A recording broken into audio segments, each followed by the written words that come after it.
Viral hit episode 41 में आप सबका स्वागत है। दोस्तों ये एपिसोड बहुत ज़्यादा इंटरेस्टिंग होने वाला है क्योंकि इस एपिसोड में हम 244 के प्लान के बारे में थोड़ा सा जानने वाले हैं। पिछले एपिसोड में हमने देखा था 244 ने सियोनजुन का जो कॉन्ट्रैक्ट था वो कॉन्ट्रैक्ट जाके हॉबिन को दे देता है और अपने आप के बारे में सब कुछ रिवील करता है, यहाँ तक कि अपने तरफ से बहुत सारे गिफ्ट्स हॉबिन को भेजता है और अब अपना बदला लेने के लिए सियोनजुन उसके पास आता है। अब आगे। और हाँ दोस्तों, आप लोग कहते हो कि लाइक टारगेट नहीं देता हूँ, चलो आप लोगों के लिए लाइक टारगेट है, एक दिन के अंदर 2500 लाइक्स कर दो, मैं अगला एपिसोड कल ही लाऊंगा। एपिसोड के शुरू में हम देखते हैं दोनों को आमने सामने। 244 की हालत खराब है, उसके सर से खून निकले जा रहा है। दोनों एक दूसरे को देखते हैं। 244 कहता है ये बहुत अच्छा है ना, हम दोनों के पास कॉलीफ्लावर ईयर्स है, पता है तुम्हें ये मुझे उस वक्त की याद दिलाता है जब हम दोनों लड़े थे। सियोनजुन कहता है बिल्कुल, पर ये बताया नहीं जा सकता कि तब कौन आखिर में जीता था। और तभी देखते हैं वो दोनों एक दूसरे के साथ लड़ने के लिए तैयार होता है, पर तभी आवाज़ आता है क्या कोई अंदर है। ये आवाज़ सुनते ही सियोनजुन बहुत ज़्यादा हैरान होता है और सोचता है ये साउंड तो। 244 सामने जाता है, दरवाज़ा खोलते हुए कहता है मैं बस अपना कुछ काम मिस्टर बीएफ के साथ ख़त्म कर रहा हूँ, आइए आइए अभी आइए। और तभी देखते हैं एक आदमी को जिसे देख के सियोनजुन बहुत ज़्यादा हैरान होता है। सीन शिफ्ट होता है, कुछ देर बाद हम खाने के टेबल पर देखते हैं सियोनजुन चुपचाप बैठा हुआ है। उस आदमी की आवाज़ हमें सुनाई देता है, वो कहता है हाँ मैंने सुना क्या हुआ मिस्टर बीएफ के साथ, शायद तुम्हारा कोई कॉन्ट्रैक्ट उसने तुम्हारे परमिशन के बिना किसी को दे दिया है, वैसे उसने ऑर्डर फॉलो किया था। ये सुन के सियोनजुन कहता है क्या मतलब है। तभी हम उस आदमी को देखते हैं, वो कहता है क्योंकि मैंने उसे करने को कहा था और ये और कोई नहीं असेंबलीमैन तेसान जू है, यानी असेंबली से या फिर बोल सकते हो सरकार से एक पॉलिटिशियन। वो कहने लगता है और उन दोनों को चाय देने लगता है। कहता है अगर मैं एग्जैक्टली बोलूँ तो ये आइडिया पूरी तरह से मेरा था, मैंने ही उसे कहा था। सियोनजुन कहता है पर क्यों, आपने ऐसा क्यों करने को कहा था। वो कंटिन्यू करता है और कहता है क्योंकि मैं नहीं चाहता कि तुम ये सब करते रहो, कब तक तुम इन सब के पीछे भागते रहोगे और चेस करते रहोगे, कब तक तुम यूट्यूब पे वीडियो बनाते रहोगे। ये सब सुन के सियोनजुन को कुछ भी समझ नहीं आ रहा था, वो बस कहने लगता है क्या बात कर रहे हैं आप। वो कहता है मुझे कुछ भी समझ में नहीं आ रहा है कि आप क्या बोल रहे हैं। सियोनजुन कहता है हाँ तुम यूट्यूब में बहुत अच्छे कर रहे हो, तुम्हारे पास 5 मिलियन सब्सक्राइबर्स है, अब टाइम आ चुका है कि तुम पॉलिटिक्स में आ जाओ। ये सुन के सियोनजुन पूरी तरह से हैरान हो जाता है।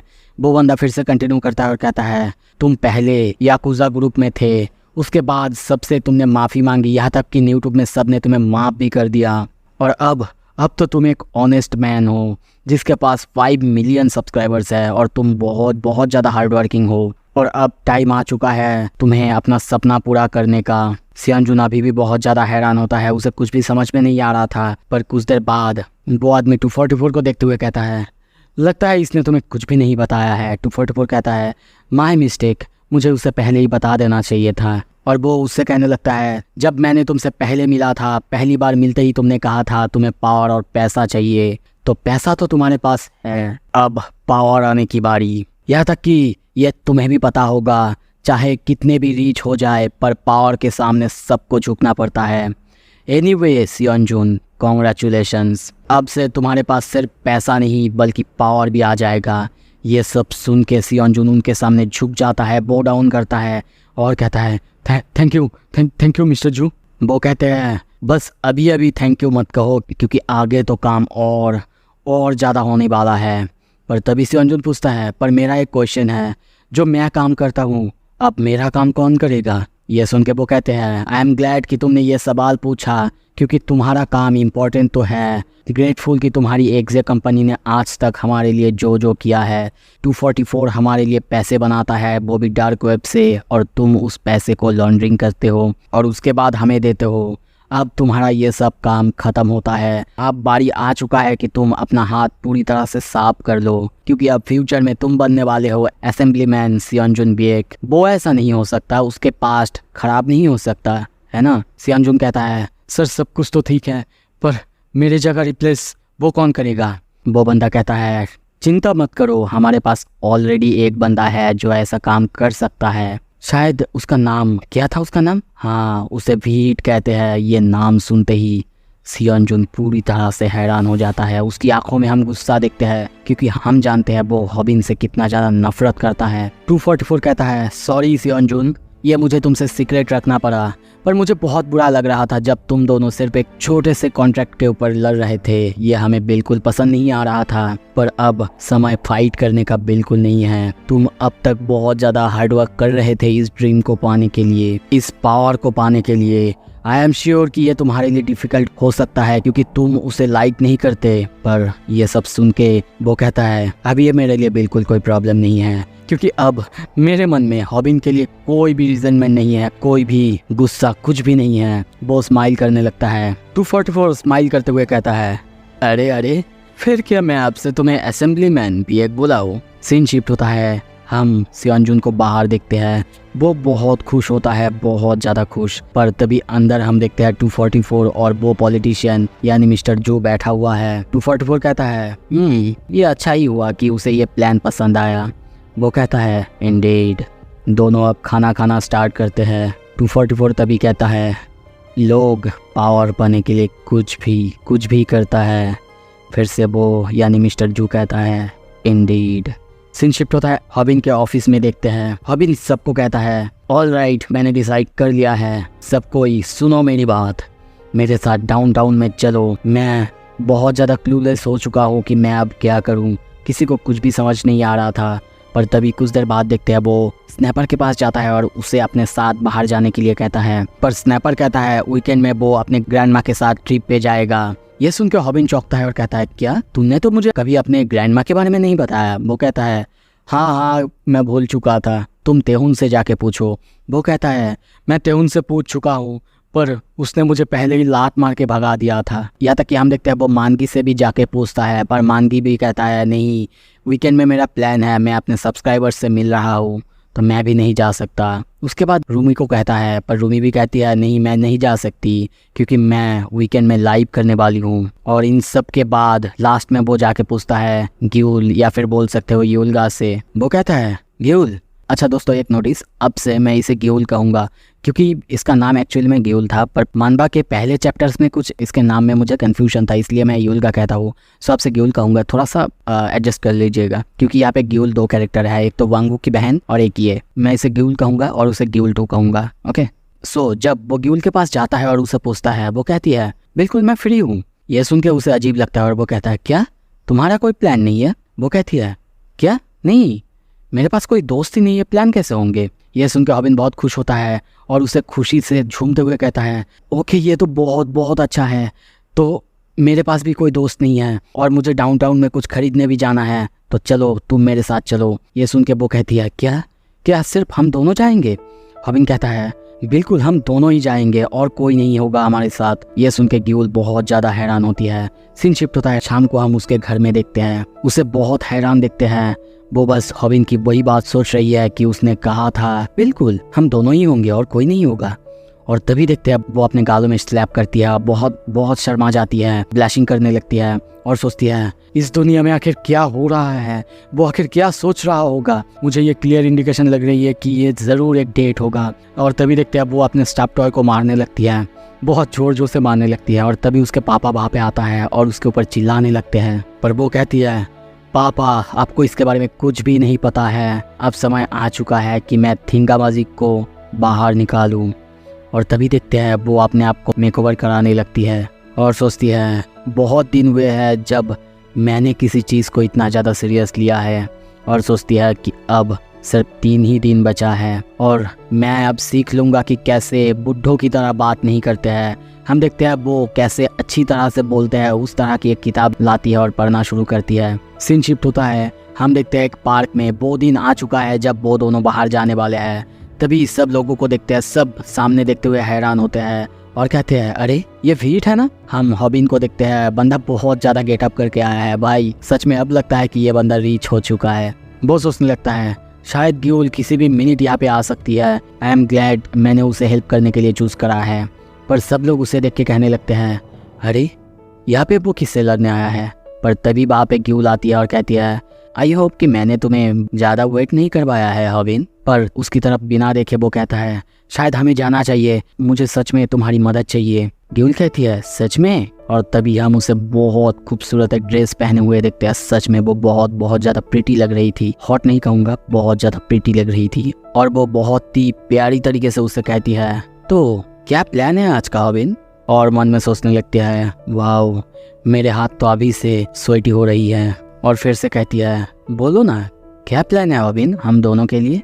पर हॉबिन बस सोच रहा है पता नहीं कि किस तरह की गिफ्ट भूमि पसंद करेगी।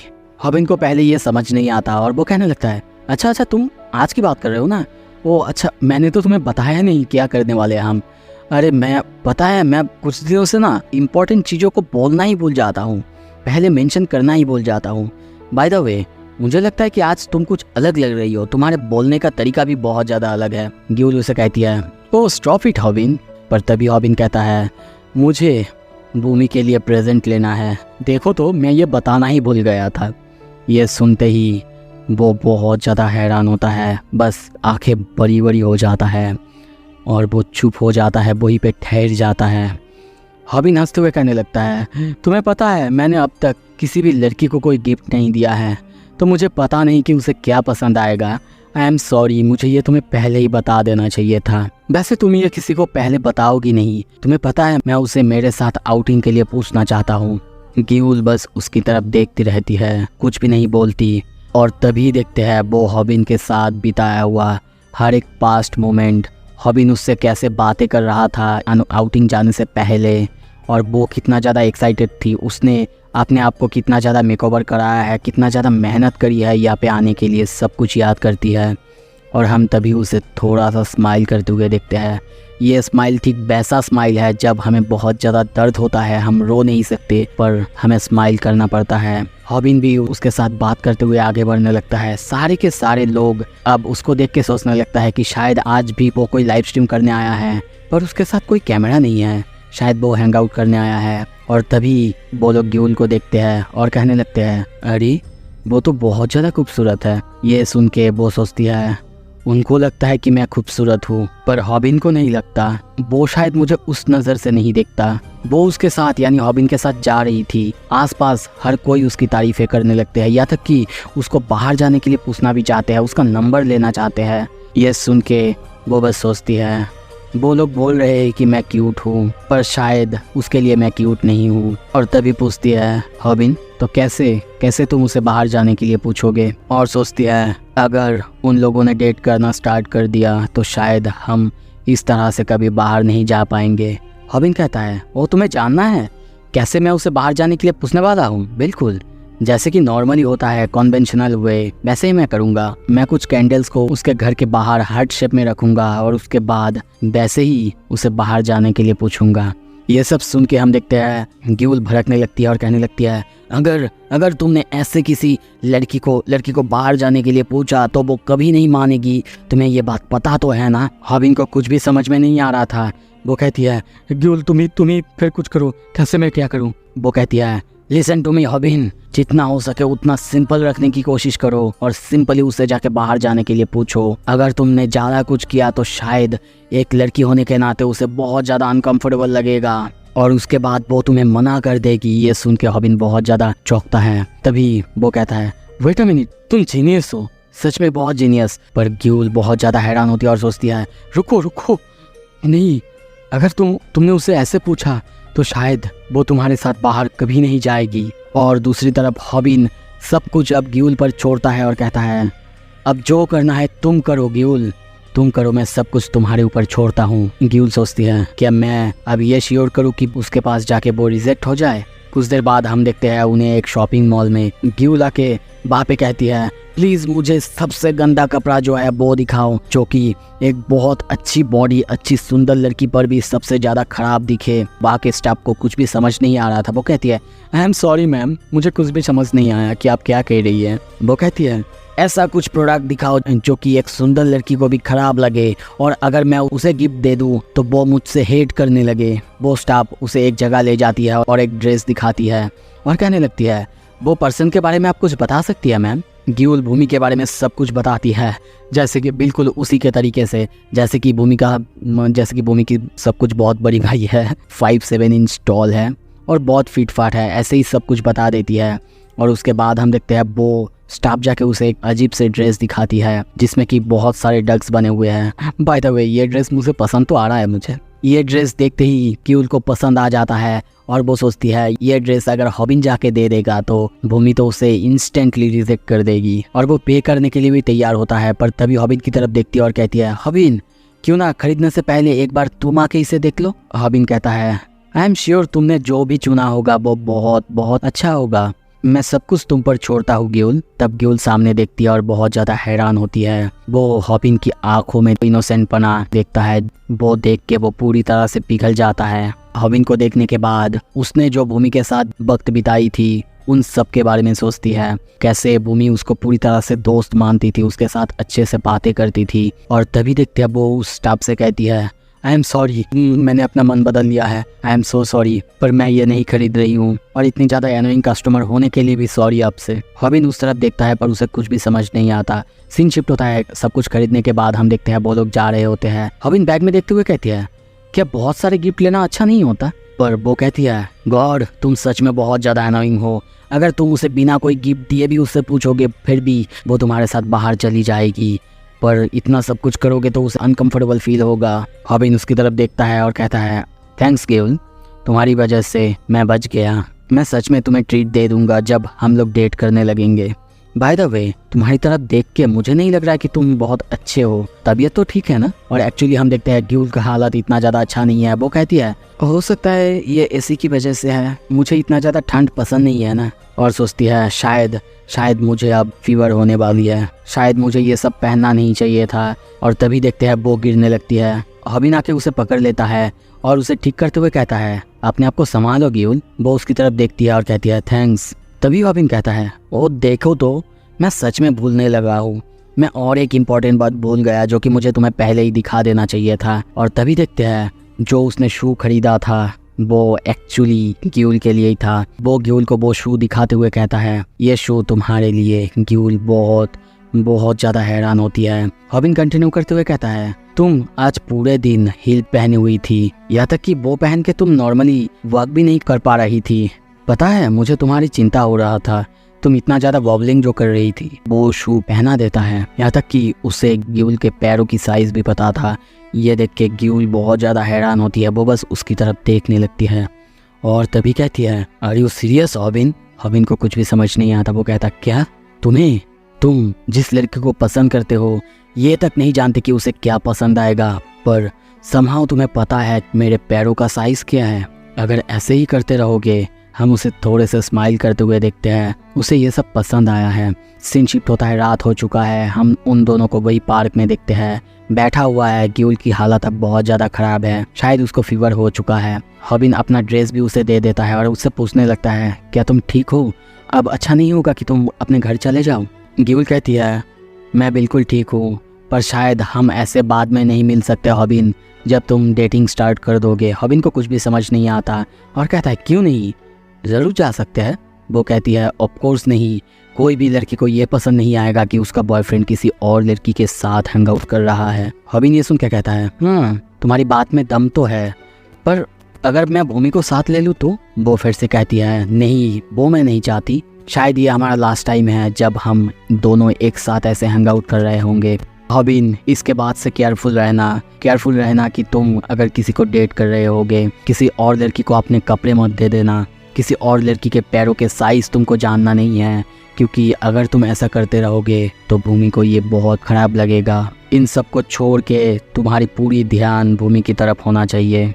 हॉबिन हंसते हुए कहता है, ग्यूल ऑफ कोर्स मैं आपसे पूरी तरह से ध्यान रखूँगा। ग्यूल उसकी तरफ देखती है और रोने लगती है और कहती है, ये सच में सुन के बहुत अच्छा लगा हॉबिन। वो रो रही है, ये देख के हॉबिन बहुत ज़्यादा हैरान होती है और तभी उसे पकड़ के उसके सर को पकड़ के कहने लगता है, ग्यूल क्या तुम ठीक हो ना? मैंने तुम्हें कहा था चलो घर चलो। ग्यूल कहती है, मैं बिल्कुल ठीक हूँ, मैंने कहा ना। पर हॉबिन उसके सर में हाथ देता है, देखता है कि उसकी फोरहेड पूरी तरह से जल रहा है, मतलब बहुत ज़्यादा गर्म है। ग्यूल वहीं पे उसके छाती पे अपना सर दे देती है और तभी देखते हैं उनके सामने वहाँ पे भूमि आ चुकी है जो कि ये सब कुछ देख लेती है।